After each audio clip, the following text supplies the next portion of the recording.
So you want to buy a megachurch. Find a building, hire a pastor, pass the collection plate, and watch the tax-free donations pour in. It sounds like the cleanest business model ever invented. No product, no inventory, no competitors undercutting your price, and the government can't touch a single dollar. Sounds perfect. It is not.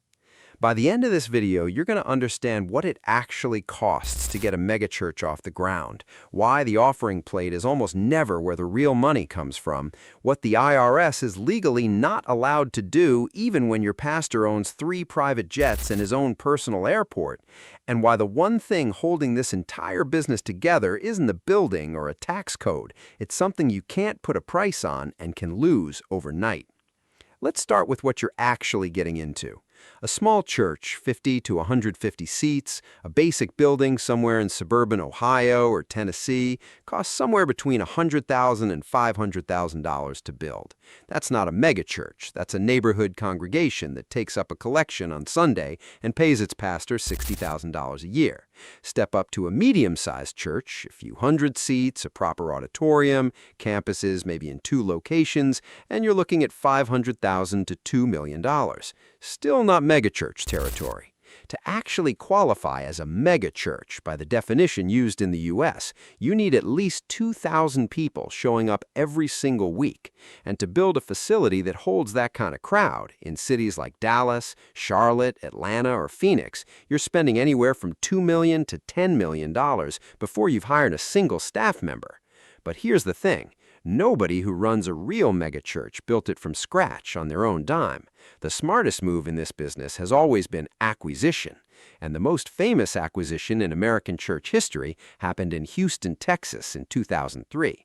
The city of Houston had a problem. The Compaq Center, the former home of the NBA's Houston Rockets, was sitting empty after the team moved to a brand new arena downtown.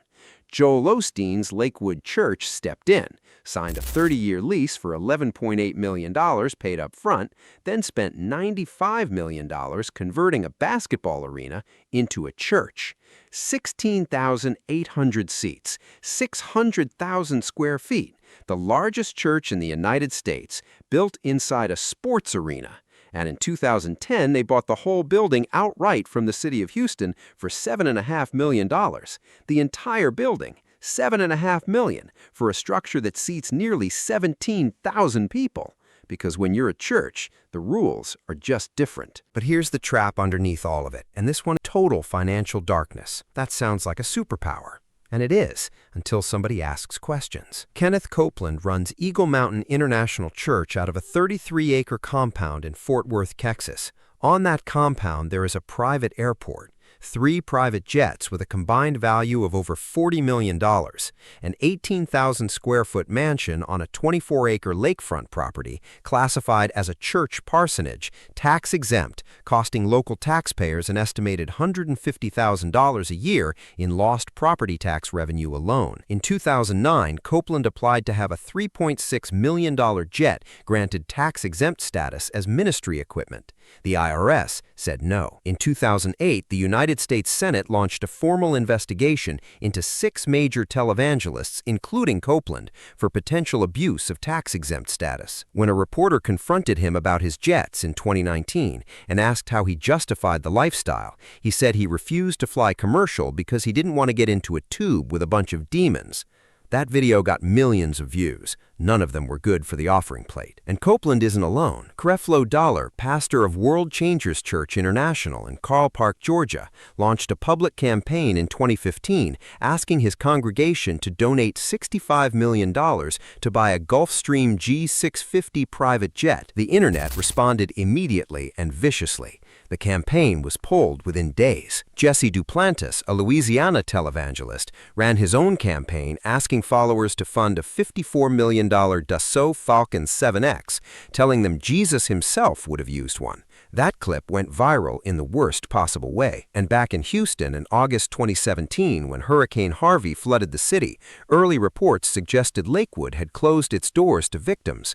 The backlash was instant and global. Osteen eventually opened the building. The church provided assistance to 1,100 families and donated $1.1 million in relief money. But the first 24 hours of that story cycle cost Lakewood something no renovation budget can fix. So here's what the math actually looks like on two real scenarios. Optimistic version. You spend $5 million building a campus in suburban Nashville or Denver. You grow your congregation to 3,000 weekly attendees over 10 years. You bring in $4 million a year in tithes. You write a book, build a media presence, land a TV deal. By year 15, you're running a legitimate $30 to $50 million operation. A viral moment, a scandal, a storm. One bad news cycle shakes donor confidence, and the whole thing starts unwinding because the only collateral that was ever holding this business together was trust, and trust doesn't show up anywhere on a balance sheet. American churches collectively avoid an estimated $71 billion every year in taxes. The government can barely look at it. The IRS can barely touch it. The building is tax-free, the income is tax-free, the pastor's house can be tax-free. Quietly, the only thing in this entire business that isn't protected is the one thing you cannot legislate: the faith of the people in the seats.